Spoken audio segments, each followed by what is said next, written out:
I know I won't be something big. I know I won't be the names. People will know.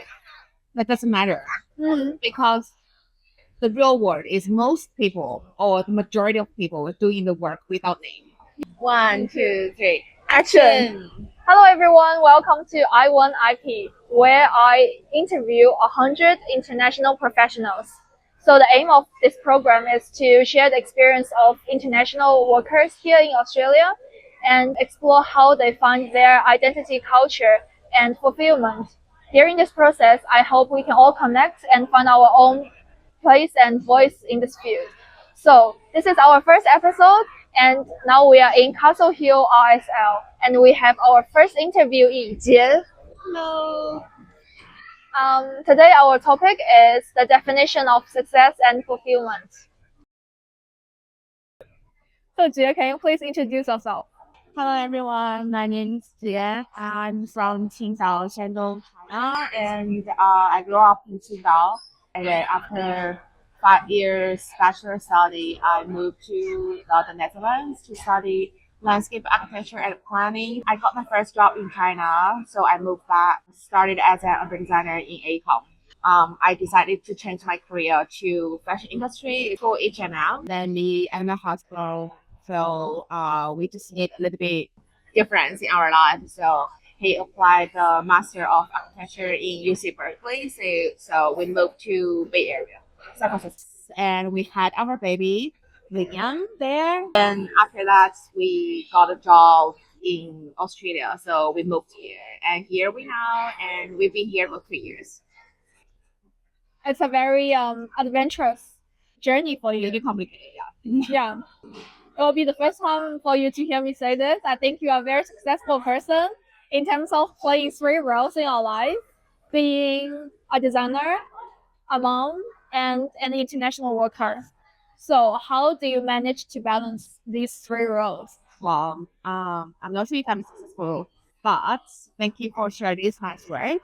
I'm not sure if I mastered it, but I'm on my way to learning and study this. So, but I feel super useful to me as international working mom is I really came to do the work very efficiently and to create my own deadlines or exact quarter deadlines created by the client or by the team. I will create my own sub deadlines and create my own schedules to make sure myself can really focus on my work while I was in office. And on the weekends, I was just 100%, devoted to my family and my kids. So that's how I felt. I off just at work, I was 100% in working mood. And then after work, I would just cut everything clean and really enjoy my family's time. So that's how I manage my life at the moment. Yeah. And by the way, thanks for picking this spot. This is in Castle Hill ISL. Yeah. Well, while we are talking, your kids is playing around in the background. Do you think this environment is representing the lifestyle you're looking for? Well, that's fortunately.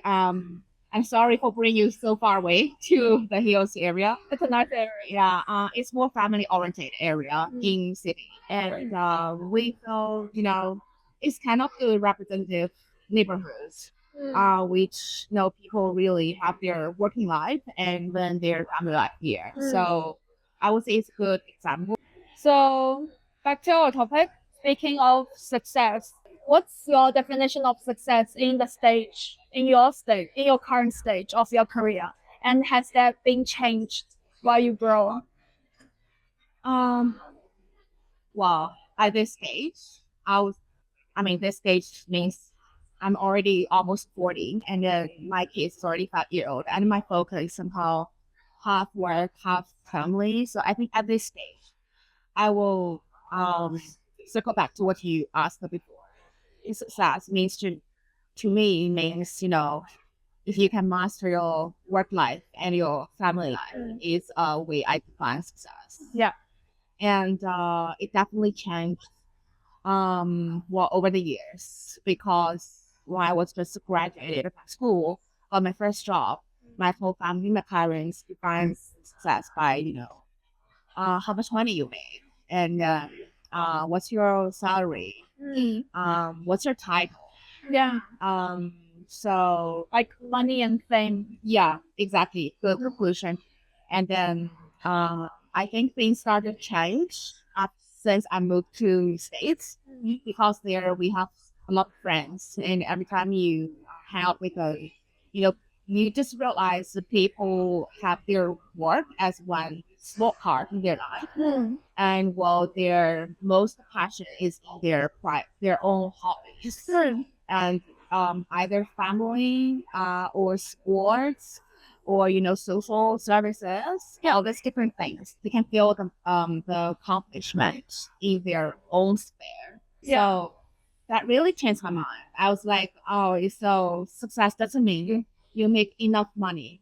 It's more about if you can have, or you can plan the time, or you have the space to do the thing you really have passion in, and you feel the most fulfillment and accomplishment, and you feel yourself is useful, making a good impact to the planet, to the world, and that's the people feel. Yeah. That's the success. Yeah. So I think in our company as well, we have this Echakucha thing Yeah. every month on Friday where colleagues get to introduce their life outside work, like their hobbies and the things they're focusing on. And I think in this way, they help colleagues to like tie up together, bond together. They find their common interests, so like they can do things together, and also their focuses on the things outside design, like maybe relevant to design as well, like sustainability focus, indigenous people focus, and it shapes the way they think about design as well. Yeah, I agree. I totally agree. I mean, people come from different backgrounds, and the people have different hobbies or their interests. They can always share very different opinions to the design, to the perspective we look at the design, and how you want to design a space. What is the best thing for the biggest community in Australia or in this neighborhood? So it's definitely play a big role, your own background and then your own interests. I think maybe that's why we need our design team to be more diverse. That's why the space we are designing can be more inclusive. I find it very interesting that you have 2 years of experience working as store developer. store developer in HM. It's very different from what you've studied, and it's very different from urban design role. Can you explain maybe something mindset changed during these 2 years? Yeah, as I said, it's a long story. I really remember every time I had an interview, people will ask that why you change your career, like a total different industry. Yeah, I think at that time, like I said, the success, the definition changed over the time. So when I was at the early years of my career, I was thinking, the people you work with, your social networks or the social class, the fame and the money defines your success, and that's the thing you really value. So that's the kind of reason why I changed my job to a fashion industry. So one thing is higher salary. Yeah.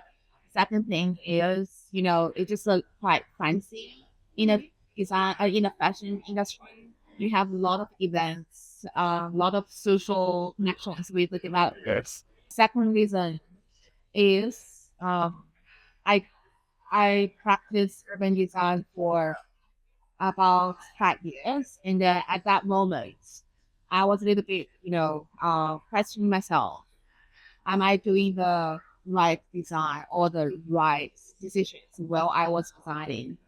And this is a really, the industry is in a shaking state. So a lot of promises you did or the beautiful drawings you did on the master plan level won't be realized in the same way in the daily construction. So I have this concern and doubt on myself, and also doubt to the whole value system in on the of the market in China. So yeah, so that's why I changed my job there. Yeah. But I have to say, during 2 years, I think I'm the person who keep questioning myself. That's a thing. I think it's good quality. I'm also, but it also creates a lot of noises in my mind. It's like when I was in H&M, although as I said, it's a very fancy, it's a lot of drama, it's kind of different world as compared to what I had before. But I was always questioning myself, like, yeah, is this what you really want? Like you are doing the beautiful or standard stores, and then selling fast fashion clothes, and but do you really have positive impact to the planet, or to the people you care about? As I learned this this architecture, learn design for so many years, I was really create some land for homes. At least those lands, even it won't be realized the same way. At least these lands will be used for people's home, or used for parks, or used for ecological corridors. Yes, I really something you leave a mark on people's life, on these neighborhoods, on the communities. Um, maybe I say it's too big, but as a person, I do have this like a delusion.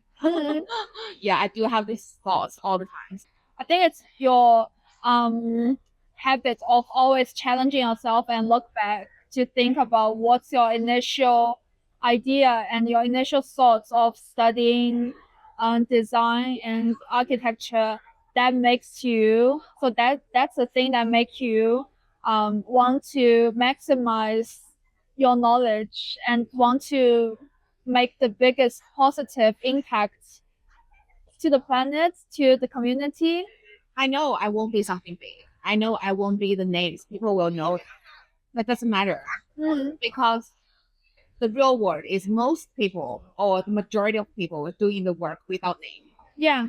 That doesn't matter. The only matters is it's really matches your own value system. Yeah. Yeah. What? Okay. Next question. Have you ever found that your cultural background might be a challenge and also advantage for you in your career? I think yeah, stuff 100%. This both sides, I would say. For one thing, with disadvantages, I think people can tell English is not my native language. I'm not a native speaker, so I might make a lot of mistakes, or I maybe say something inappropriate at some occasionally. So yeah, that's a challenge. Another disadvantage for international workers is because we're not growing up here, so we really don't have the roots, and we don't have classmates who's in the different industries might help you while you are doing the work, and or you just you don't have the social connections as other people. So that's a big disadvantage, especially when you want to Find a job. get promoted faster, a Yeah. lot of things. That's why we are having this channel. We want to tie international people together. So we have a community like this. So I 100% support Shirley's work, and what she's doing is very meaningful for our community. Well, back to the topic. To say the advantages, I just said that language is a barrier, is a disadvantage, but somehow it's also a advantage for me. To me, like for one thing, I sometimes I just feel I don't have those local cultural rules or hesitations to ask the question.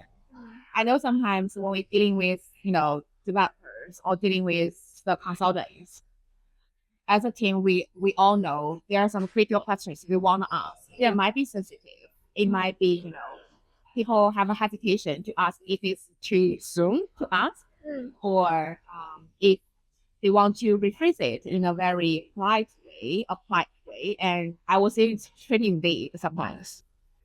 Then I will play that role. I will just ask it straightforwardly and directly.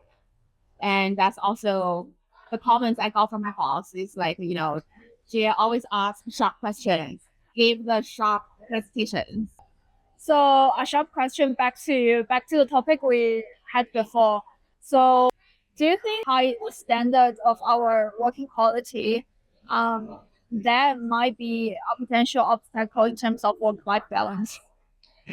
Um, well, yes and no. Yes, I was see it at the early stage. Like I said, I just moved here. Nobody knows me. I know nobody. So to keep my background because I know nothing about the local code Yeah. or planning code or those regulatory stuff.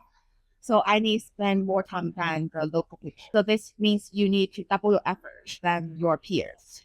And so you're definitely gonna sacrifice some time. You're gonna work harder and sacrifice some, family time. But I would say things get really, people recognize you and change their opinions or, trust you pretty fast. You build this mutual trust after you guys work together for a while. Yeah. And then they knows you as a trustable person, as a responsible, team player, team leader. And then as a return, you can gain more flexibility at your work-life balance. And I can decide which day I want to work from home. Yeah. I can take a couple of hours out to, take my kids to some activities or cover some family stuff. They just give you the flexibility. And then with this flexibility, you can manage your family. And I think that there's transparency at work as well. While you guys always discuss about your child, people value families more here, and then people share their status of their kids. Yeah, family comes first all the time. Well, a very short question for you. Just now you've mentioned that obviously language barrier and culture difference can be a potential disadvantage for us in the career.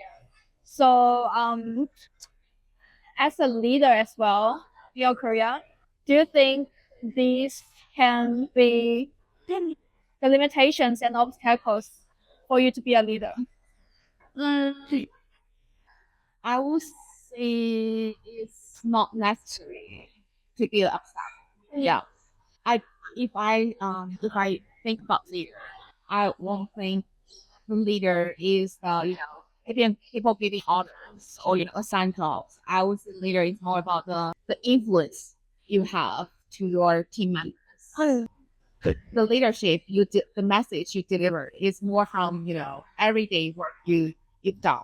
Yeah. And then the way you handle the work, the words you keep to the client, to the work, and to be assign the job equally to people, and to see good values in people and trust your teammates. Yeah. So I think those are the role model you're trying to create this image to your team members is more important. Yeah. And they won't remember the single words you talk to them or you misuse to them. So the last question for this: do you think you've successfully found your identity in the field? And if not, what do you think a successful identity look like? Well, I have to be honest and to be less modest to say, I think I know myself and I know my limitations. I know who am I. So I think I know the identity here. Well, if I have to conclude it in a simple word, I would say maybe international working. Yeah, which basically covers what I'm doing now. So yeah, I thought to be international working mom, trusted by your teams, and no sacri- no sacrifice, generally speaking, on your work quality. But knowing the limitation is also helping me. Like, yeah, I doesn't mean I don't need to, push myself forward. That's no, it's not the thing. Know my limit means I can pick my work. If I see I want to do, I can do this thing, then I'm sure I can achieve it. If I'm not sure if I can achieve it, I just be honest to people. Yeah. But I will always tell them I can try because I know my limitation. At the same time, I also know there is potential, not with me, but with the whole team. Yeah. And with everybody's help and with a lot of new aid of technology. Yes, I can do something even a little bit forward beyond my capability. Yeah. And this is also a learning, your growing process. So knowing your limitations is not bad. Obviously, today we learned a lot from Jie. How she managed between the three roles in her life, being a mom, being a designer, being an international worker. It's not an easy thing. She also showed us her trick, which is to build trust with the company. That's how she get more flexible and more time with her family. And then she managed her family well. And that's how she can focus and concentrate on work. So she forms this positive cycle in her life. That's how she managed to build work-life balance. And also, when she talked about limitations, when you try to find your limitations, it's also the process that you find your where you're passionate about, and also where the things that you are good at. So it's the process of knowing yourself. For those who have concerns of your language barrier, your cultural differences, as Jie mentioned before, I think other people see you as a full image. They won't think about, yeah, today you say something wrong, say one sentence wrong, and they won't judge you like this. So trust yourself. I really appreciate the opportunity to, share my voices with you and our community. And I really hope we can create this new small group or bigger group for us, and then we can help each other, and we can share our experience and help each other to get a better version of ourselves. Thank you for inviting me. Thanks for watching, and I'll see you next episode. Bye. Bye. Hello everyone, my name is Jie. I'm from China. 可以下去吗？我现在在有事情做。麦克风别用手搓。啊，这里你去玩了啊。